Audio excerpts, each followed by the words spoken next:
Muy bien, hermanos, damos gracias a nuestro Señor y con su ayuda vamos a entrar en esta parte que tiene que ver con el sermón o el mensaje.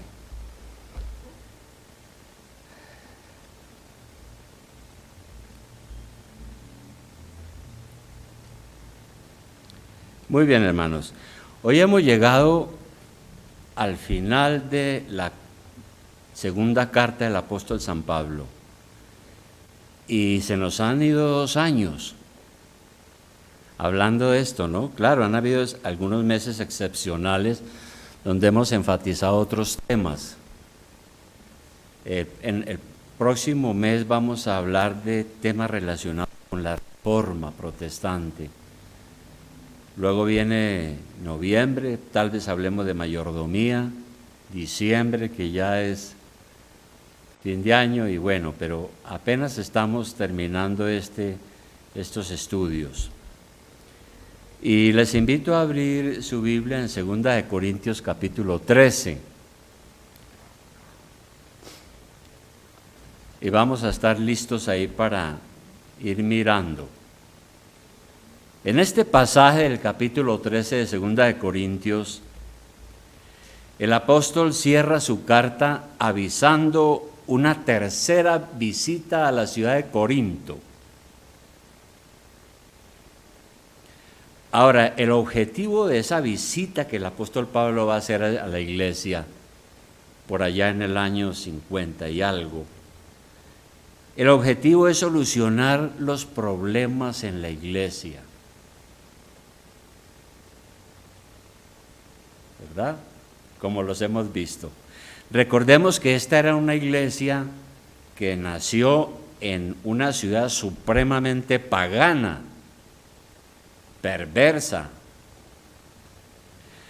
Y pues la gente que llegó allí era algunos eran judíos, otros eran gentiles. La iglesia estaba en formación y necesitaba madurez. Por lo tanto, en esa iglesia recordemos que había muchas dificultades, habían contiendas, divisiones en la iglesia, mucha inmoralidad sexual de personas que llegaron y pensaron que no había que arrepentirse uno de nada, tal vez, y que esto era un nuevo estilo, pues, de algún Dios como ellos tenían. Los hermanos no estaban guardando la paz y la armonía entre ellos, sino que se estaban demandando ante los tribunales. Algunos todavía no entendían que el matrimonio es un pacto delante de Dios y que es para toda la vida. Otros todavía iban a las fiestas paganas y adoraban los ídolos y luego venían a la iglesia. Estaban celebrando la cena del Señor en un tremendo desorden y todavía no habían entendido de qué se trataba. Los dones espirituales también estaban muy confundidos, porque a veces hubo dones espirituales pero falsos. También habían llegado algunas personas a la iglesia y querían tener liderazgo, querían mandar, pero en realidad no eran convertidos de verdad. Algunos quisieron que los llamaran apóstoles, como a Pablo, y Pablo dijo, no, ustedes son falsos apóstoles. Su evangelio no es el verdadero. De manera que el apóstol Pablo estaba siendo desafiado, tanto en su mensaje como en su ministerio. Por eso él quiere ir personalmente para poner orden y aclarar las acusaciones que se le han hecho y sobre las cuales él ya ha venido dando explicaciones.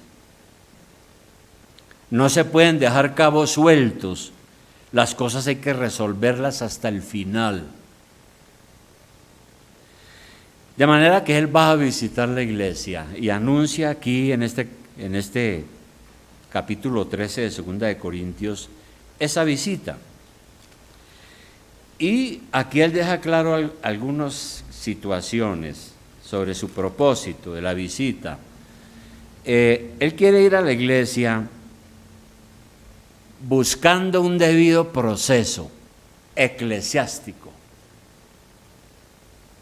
Cuando nosotros hablamos de debido proceso, siempre nos vienen a la mente los juzgados, todas estas cosas complicadas del derecho, ¿no? Pero claro, la iglesia también tiene su derecho, ¿no? La iglesia católica lo llama derecho canónico.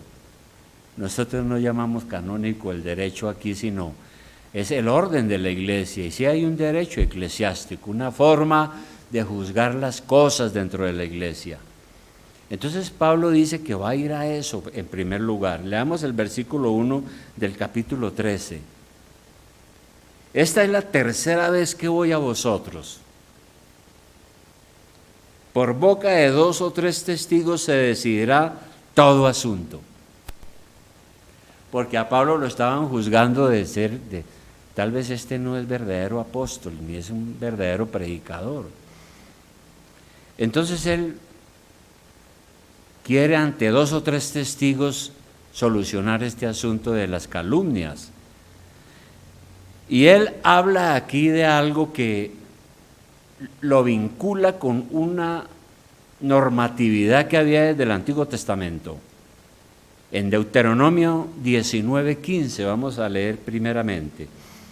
Deuteronomio 19:15. Es importante esto para ir entendiendo. En Deuteronomio 19:15 se había establecido entre el pueblo de Israel lo siguiente. Deuteronomio 19:15 dice: no se tomará en cuenta a un solo testigo. Qué interesante, ¿no? Hace tantos años, tantos siglos ya había una forma de hacer un juicio correcto. No se tomará en cuenta a un solo testigo contra ninguno en cualquier delito ni en cualquier pecado, en relación con cualquier ofensa cometida.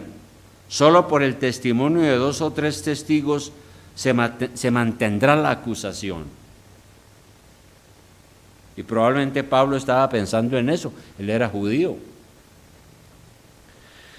Pero fue nuestro Señor el que aclaró aún mejor cómo funciona esa norma, ese derecho eclesiástico dentro de la iglesia, en Mateo 18:15.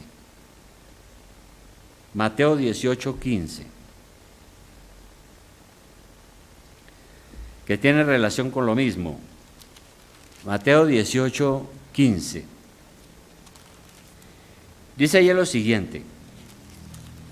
Dice el Señor, dice: por tanto, si tu hermano peca contra ti, ve y repréndele estando tú y él solos. Si te oyere, has ganado a tu hermano, mas si no te oyere, toma aún contigo a 1 o 2, para que en boca de 2 o 3 testigos conste toda palabra. Si no los oyere a ellos, dilo a la iglesia, y si no oyere a la iglesia, tenle por gentil y publicano. Entonces aquí está más claro todavía cómo es que tenemos que juzgar y solucionar nuestros problemas. Pablo por eso dice aquí en su carta: yo voy a ir a ustedes, por boca de 2 o 3 testigos se decidirá todo asunto. Probablemente Pablo iba a presentar los testigos de su vida y ministerio que le habían acompañado a él durante sus viajes misioneros. Él siempre viajó con un equipo. Y él está buscando ese proceso eclesiástico, es decir, un proceso de la iglesia, que es normal. Y él dice que quiere ese proceso sin ser indulgente con el pecado. Versículo 2. Dice: he dicho antes y ahora digo otra vez como si estuviera presente, y ahora ausente lo escribo a los que antes pecaron y a todos los demás, que si voy otra vez no seré indulgente, dice él. Está haciendo una advertencia. Las explicaciones que él ha venido dando no son porque él es culpable de algo, sino que se deben al pecado de algunos en la iglesia. Por lo tanto, él dice que si los encuentra en la situación espiritual, no obstante que él les ha enviado 2 cartas ya con esta, exhortándolos al arrepentimiento, pero si él los encuentra en la misma situación espiritual, no será indulgente. Es decir, no va a seguir perdonando, sino que será estricto en su proceder. Él no podrá pasar por alto el pecado de algunos en la iglesia. Si no hay arrepentimiento, se aplicará la disciplina dentro de un debido proceso eclesiástico. También él dice aquí que quiere demostrar que Cristo está en él, porque a él lo juzgaron de que tal vez no era un verdadero apóstol. Entonces dice en el versículo 3, dice, pues buscáis una prueba de que habla Cristo en mí, el cual no es débil para con vosotros, sino que es poderoso en vosotros. Porque aunque fue crucificado en debilidad, vive por el poder de Dios, pues también nosotros somos débiles en él, pero viviremos con él por el poder de Dios para con vosotros, dice aquí. Ahora, permítanme hacer una paráfrasis. ¿Qué es una paráfrasis? Es decir lo mismo, pero de una manera un poco más clara, más amplia. Lo que Pablo entonces está diciendo aquí es, ustedes piden una prueba de que en verdad Cristo está en mí. La prueba es que ustedes han sido salvos por la gracia de Dios mediante mi predicación, porque Él había fundado la iglesia. La prueba es que Dios me ha respaldado por medio de señales y milagros. El Señor ha mostrado su poder salvándolos a ustedes. Él fue crucificado, pero resucitó de entre los muertos por el poder de Dios. Nosotros también sufrimos, experimentamos debilidades en este mundo, pero vivimos gracias al poder de Cristo. Poder que ha obrado en ustedes también, en la iglesia. Ustedes dicen que yo a través de mis cartas parezco fuerte, pero en persona soy un enclenque. Puede ser que cuando vaya a ustedes a visitarlos, parezca que soy muy débil entre ustedes, pero cuando ejerza la autoridad apostólica, no voy a perdonar al que no se haya arrepentido. No lo puedo perdonar. Verán el poder de Dios obrando a través de mí para glorificar al Señor. Eso es lo que está diciendo aquí el apóstol. Y por eso él dice, voy a ustedes, pero si ustedes están en la misma situación, no seré indulgente. No puedo seguir alcahueteando los comportamientos pecaminosos porque son contrarios a la palabra de Dios. Le está diciendo a la iglesia. Si ustedes siguen en lo mismo, eso demuestra que no se han arrepentido y que están pensando que lo que están haciendo no está mal. Eso sí es grave, ¿no? Que uno empiece a comportarse mal en la iglesia por ignorante y uno empieza a pensar que no, que eso no es ningún problema, eso no es ningún problema. No está mal. No se puede perdonar entonces lo que está claro en la palabra de Dios y que es pecado. Aclaremos bien eso. Una sociedad o una iglesia que es indulgente con el pecado tuerce los valores. Por eso en una iglesia una iglesia no puede hacerse la vista gorda con el mal comportamiento de nadie. Eso es ser indulgente con el pecado. Por eso el profeta Isaías en el capítulo 5:20, vamos a mirar esto. Isaías capítulo 5:20. ¿Qué dice Isaías? y en su tiempo lo dijo. Él dice, y está en exclamación, dice, ay de los que a lo malo dicen bueno y a lo bueno malo, que hacen de la luz tinieblas y de las tinieblas luz, que ponen lo amargo por dulce y lo dulce por amargo. Eso es una calamidad. Y eso es lo que estamos viviendo nosotros en estos tiempos, aquí en Colombia, aquí en nuestra sociedad. Ya hay gente que a lo malo llama bueno y a lo bueno llama malo. Es una situación calamitosa. Y a eso se debe la violencia que vivimos aquí todos los días también. Hay gente que aquí llega y mata como si eso fuera un deporte, donde cada quien quiere vivir según su propia norma, cada quien se cree con derecho a decidir lo que está bien o lo que está mal. Eso es terrible, eso es ser indulgente con el pecado. Y Pablo dice que eso sí que no se puede permitir dentro de la iglesia. Así que él quiere ir a aclarar las cosas dentro de ese proceso con testigos, una disciplina eclesiástica, buscando no ser reprobado, es decir, mostrando su inocencia. El pecado es engañoso. Uno se va descuidando en la vida cristiana y uno va abriéndole la puerta al diablo. Y engañado empieza uno a pensar que hay acciones y pensamientos que no son tan malos. Y así es como uno empieza a endurecer su corazón. Cuando uno empieza a consentir el pecado y a ciertas cosas que sabe que no están bien, pero las va dejando ahí. No obstante, si el Espíritu Santo está en uno, el Espíritu Santo lo va a redarguir del pecado. Le va a decir a uno, mire, lo que usted está haciendo no está bien. Va a redarguir nuestro corazón. Si el Espíritu Santo está en nosotros, ¿verdad?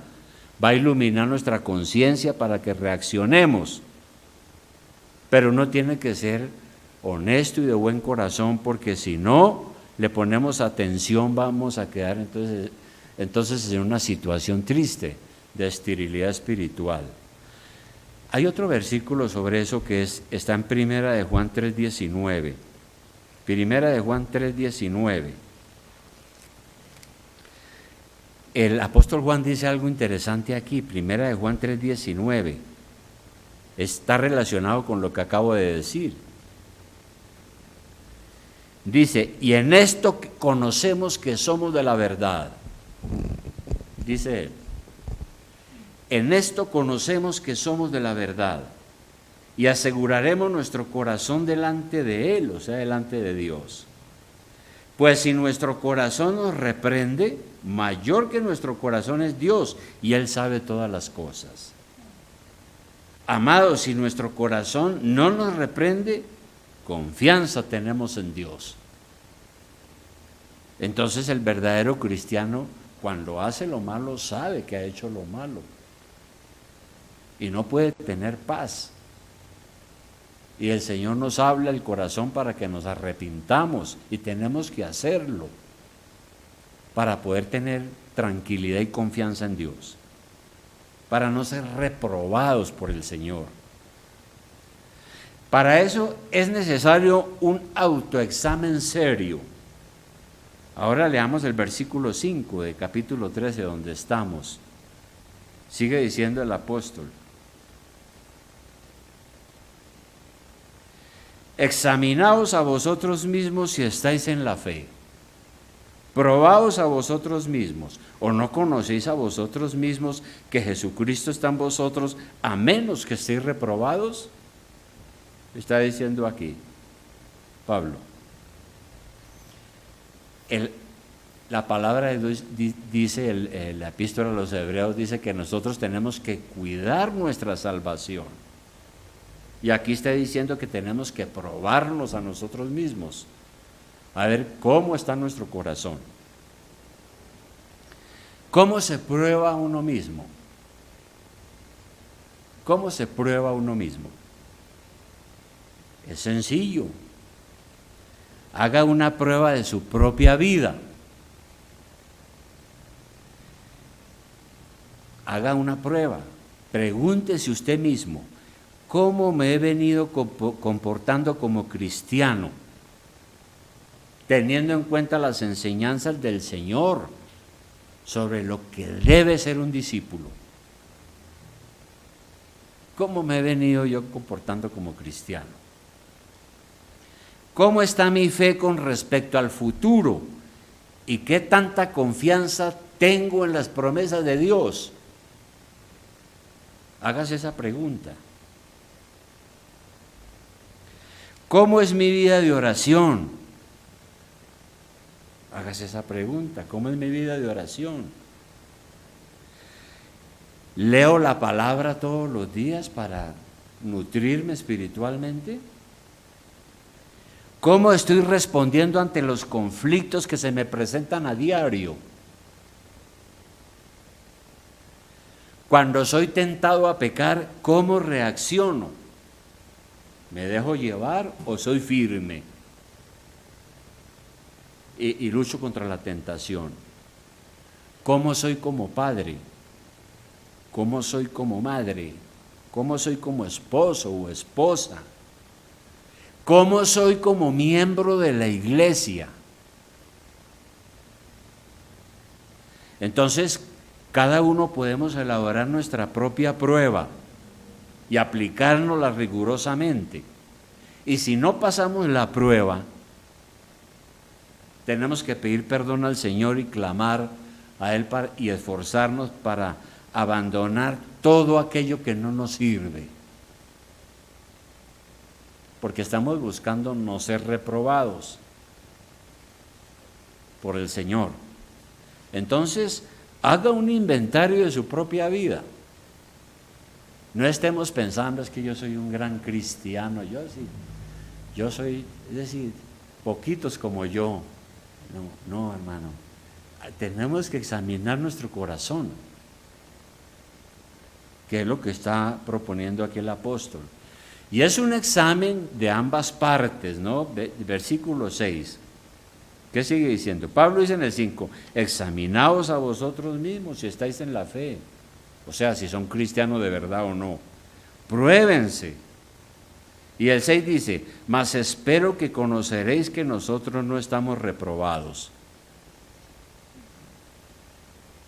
No solo la iglesia, sino también los pastores. Pablo le dijo a la iglesia, bueno, examinen. ¿Tienen pruebas? Examinen si yo de verdad soy un verdadero pastor que vale la pena o no. Si yo soy un pecador sin arrepentimiento, pues me pueden despedir. Pero pruébenme a ver si yo soy reprobado. Y ustedes también examinen su corazón. Recordemos que Pablo en 2 de Corintios, ahí un poco atrás, ya había dicho algo sobre esto. En el capítulo 4, versículo 2, él dijo lo siguiente. Creo que vale la pena leer 1 y 2, atrás en el capítulo 4. Pablo dijo, por lo cual teniendo nosotros este ministerio según la misericordia que hemos recibido, no desmayamos. Antes bien renunciamos a lo oculto y vergonzoso, no andando con astucia ni adulterando la palabra de Dios, sino por la manifestación de la verdad, recomendándonos a toda conciencia humana delante de Dios. Pablo actuaba completamente transparente delante de la gente con el ministerio que Dios le había dado, ¿no? Por lo tanto, entonces la iglesia debería examinar también la actuación del apóstol con honestidad y no hacer juicios a priori, porque a veces el diablo nos tienta, ¿no? Y algo nos parece, inmediatamente emitimos un juicio sobre las personas. Y aquí lo que está diciendo es que en vez de estar vigilando a los demás, vigílese primero usted mismo. Examínese primero usted mismo. ¿Cómo es como cristiano?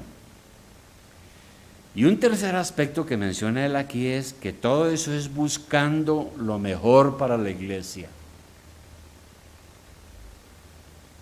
Lo mejor para la iglesia. Espera hallar a la iglesia fuerte en esa visita que él va a hacer. Versículo 7. Dice, y oramos a Dios que ninguna cosa mala hagáis, no para que nosotros aparezcamos aprobados, sino para que vosotros hagáis lo bueno, aunque nosotros seamos como reprobados. Porque nada podemos contra la verdad, sino por la verdad. Por lo cual nos gozamos de que seamos nosotros débiles y que vosotros estéis fuertes, y aún oramos por vuestra perfección. Lo que Pablo está diciendo aquí sencillamente es lo siguiente: ojalá ustedes se comporten mejor que nosotros, sus líderes. Qué bueno que la iglesia sea más cristiana que los propios líderes, mucho mejor. No queremos que estén en desventaja, todo lo contrario, oramos permanentemente para que toda la iglesia avance en la madurez cristiana.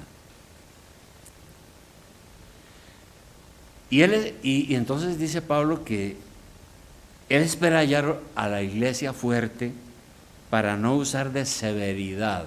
Versículo 10. Dice, por esto os escribo, estando ausente, para no usar de severidad cuando esté presente, conforme a la autoridad que el Señor me ha dado, para edificación y no para destrucción. En otras palabras, Pablo está diciendo, pongan atención a lo que les he dicho. Prefiero que se corrijan antes de que yo llegue, porque si no hay ningún cambio tendré que actuar con severidad. Tendré que aplicar la disciplina, que es una de las cosas que se ha perdido en las iglesias, ¿no? Pero es un principio bíblico. Y Pablo utilizó la disciplina en la iglesia de Corinto, con un fornicario que estaba teniendo relaciones sexuales con su madrastra, como ya lo vimos. Entonces Pablo dice, espero que estén bien y si no tendré que aplicar la disciplina. Asunto que Pablo no quería, pero tendría que hacerlo debido a la autoridad que como apóstol Dios le había dado. El apóstol Pablo no era su propio jefe, su jefe era el Señor Jesucristo, quien lo había comisionado personalmente cuando lo llamó en el camino a Damasco. Él tenía que responder a su jefe, el Señor Jesucristo. Por lo tanto, él no podía tolerar nada, cosa que no estuviera de acuerdo a la palabra en la iglesia, no, por tener amigos en la iglesia. Ahora, hay dos clases de disciplina. Vale la pena tocar eso aquí. Tenemos la disciplina correctiva. La disciplina correctiva. Esta es cuando se busca la corrección de la iglesia por medio de los sermones, los estudios bíblicos y las exhortaciones. Sí, aquí por ejemplo yo empiezo a ver que hay por ahí dos hermanitos que son mentirosos y por ahí una o dos hermanitas que son chismosas. Probablemente predique un sermón sobre la mentira y sobre el chisme. Ahí yo estoy predicando la palabra, pero estoy corrigiendo a través de la instrucción. Entonces esa es la disciplina correctiva, ¿no? Pero tenemos también la disciplina punitiva. Esta es cuando el pecado ha cogido fuerza en una persona y se hace necesario aplicar un castigo. Siempre siguiendo el proceso bíblico. Siempre. Como ya lo vimos. Si alguien peca, llámelo y háblele. Si no hace caso, ponga 2 testigos. Si tampoco obedece a los 2 testigos, dígalo a la iglesia. Entonces, tenemos que como iglesia llamar a la persona y decirle, en esos casos difíciles, lo apreciamos mucho, querido hermano o hermana. Por eso le hemos advertido, lo hemos exhortado, pero vemos que usted sigue empecinado en su mala conducta. Por lo tanto, con dolor tenemos que decirle que usted no puede seguir en nuestra congregación. Y los hermanos que han estado aquí saben que hace como unos, yo no sé, 3 o 4 años nos tocó algo de eso, ¿no? Llamar a una persona por una falta grave al orden. Y en vez de aceptar con humildad y arrepentirse, la persona se puso fue brava. Pues terminó fuera de la iglesia y en el mundo. Así es, hermano, la situación. Por eso es tan importante la autodisciplina. La autodisciplina es un ingrediente indispensable en nuestra vida cristiana. El Espíritu Santo nos ayuda para esta autodisciplina. Debemos ejercitarnos en esa autodisciplina, porque si no lo hacemos, Dios va a usar la iglesia para que nos discipline, o Él mismo puede disciplinarnos. Y eso lo hemos leído en Hebreos capítulo 12, podemos volverlo a mirar. Hebreos 12:5. ¿Qué dice ahí en Hebreos 12:5? Dice el autor, dice, ya habéis olvidado la exhortación que como a hijos se os dirige diciendo, hijo mío, no menosprecies la disciplina del Señor, ni desmayes cuando eres reprendido por Él, porque el Señor al que ama disciplina y azota a todo aquel que recibe por hijo. El propio Señor nos recuerda estas cosas. Bien, hermanos. Mire, queridos hermanos, hemos examinado con la ayuda del Espíritu Santo las cartas del apóstol Pablo a los Corintios. Hemos encontrado hermosas enseñanzas y las hemos contrastado con lo que está pasando hoy. Y esto nos ha permitido tener un mejor discernimiento frente a la problemática que vemos hoy. Hace 35 años me contactaron para la posibilidad de que yo fuera el pastor de esta iglesia que estaba naciendo. Esta iglesia estaba naciendo en la carrera 9ª con calle 126, hace 35 años, increíble, ¿no? Yo estaba recién salido del seminario y me dijeron, mire, aquí falta un pastor, ¿qué le parece? Bueno, y yo era joven e inexperto, por eso el montón de problemas fueron grandes. La iglesia había pasado por experiencias traumáticas, sin embargo acepté el liderazgo. Y el Señor ha estado con nosotros, ha estado conmigo. He aprendido mucho, pero hermano, se me está acabando el tiempo. Y esa realidad, hermano, me hace recordar lo que dijo Pablo en su despedida, que nosotros lo leímos hace rato, Hechos 20:28. Hechos 20:28. Lo leímos hace un momento, que es extraordinario lo que dijo Pablo en su despedida. Hechos 20:28. En Mileto. Porque él va para Jerusalén, donde va a ser hecho prisionero y posteriormente deportado a Roma, donde va a ser ejecutado. ¿Y qué dijo Pablo? Por tanto, mirad por vosotros y por todo el rebaño en que el Espíritu Santo os ha puesto por obispos o por pastores, para apacentar la iglesia del Señor, la cual él ganó por su propia sangre.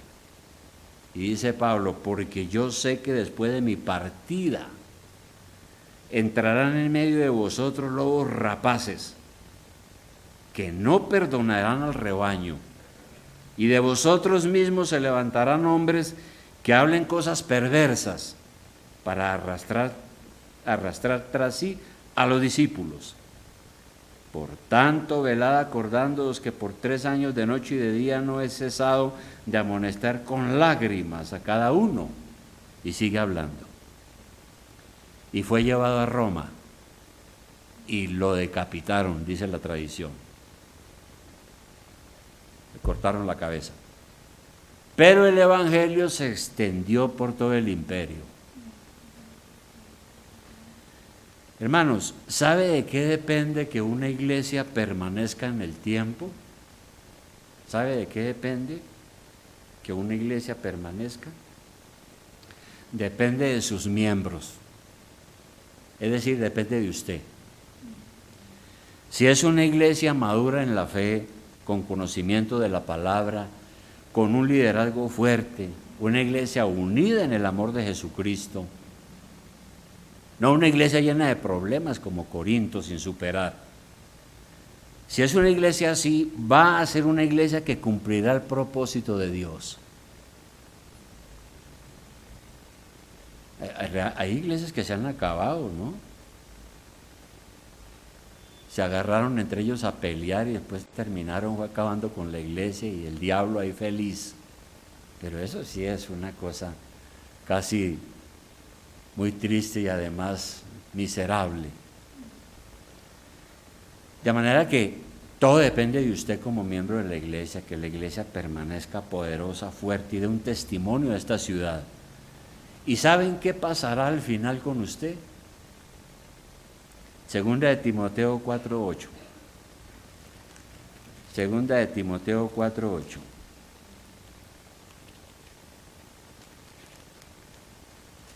¿Qué dice Segunda de Timoteo 4:8?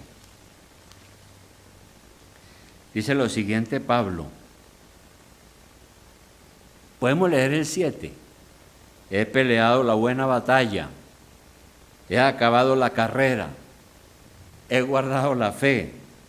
Por lo demás, me está guardada la corona de justicia, la cual me dará el Señor juez justo en aquel día, y no solo a mí, sino también a todos los que aman su venida. Porque hermanos, si usted es fiel y yo soy fiel y todos somos fieles, aquí hay una promesa de que el Señor nos entregará la corona de justicia. ¿Y qué es una corona de justicia? Es la corona del vencedor. Es la recompensa que Dios nos dará conforme a su propia justicia.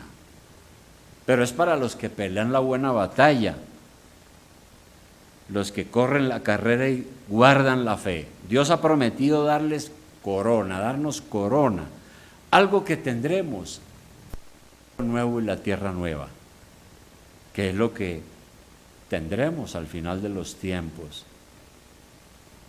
después de nuestra resurrección.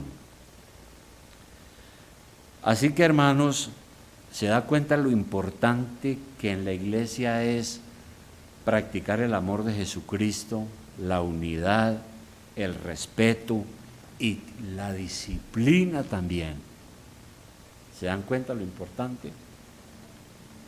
Mire, hermano, yo le diría, hermano, busque la edificación de su iglesia. Busque la edificación de su iglesia. Como dijo Pablo, hágase todo para la edificación. Cuando yo hablo, cuando yo digo cosas, cuando yo hago algo que no está de acuerdo a la palabra y que no es para la edificación de la iglesia, tengo que pedir perdón y apartarme para no caer en eso. Es lo que pasa con los chismes, ¿no? Yo hace como 8 días encontré un escrito que decía que los chismes son un problema, la lengua es un problema, ¿no? Y decía que el chismoso tiene al diablo en la lengua, pero el que escucha tiene al diablo en las orejas. Decía ese coso. Entonces, hermano, el tiempo es corto como para perderlo en pleitos innecesarios, en asuntos de poca importancia. Por supuesto, habrá momentos en que será necesario defender la doctrina de la fe. Eso es un mandato. Hay momentos en que hay que hacerlo. Eso lo dijo Judas. Judas, el cristiano, no el traidor. Mire, la iglesia es el único resguardo en un mundo pecador.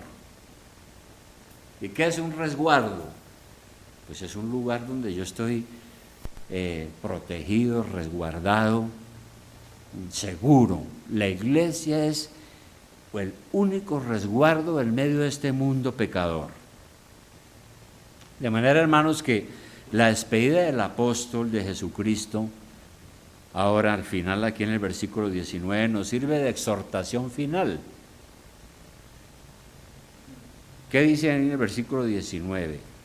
De 2 Corintios 13, perdón, del versículo 11. Termina el apóstol diciendo: por lo demás, hermanos, tened gozo. Tengan gozo en la iglesia, alegría. Perfeccionados, hay que seguir uno superándose y acabando con las cosas que no les sirven. Consolados, es decir, animarnos unos a otros, sed de un mismo sentir, vivid en paz, y el Dios de paz y de amor estará con vosotros. Saludados unos a otros con ósculo santo. Ósculo es beso, ¿no? Pero como los orientales todavía lo hacen, ¿no? En el Medio Oriente la gente se saluda y se da un beso, o los hombres también, ¿no? Todavía. Eso es lo que está diciendo el apóstol. Y por eso digo, termino diciendo lo mismo que Pablo en el versículo 14. Termino diciendo eso. La gracia del Señor Jesucristo, el amor de Dios y la comunión del Espíritu Santo sean con todos vosotros. Amén. Amén. Estoy de acuerdo, hermano. Buscamos esto para la gloria de Dios y que el Señor esté con nosotros. Vamos a orar.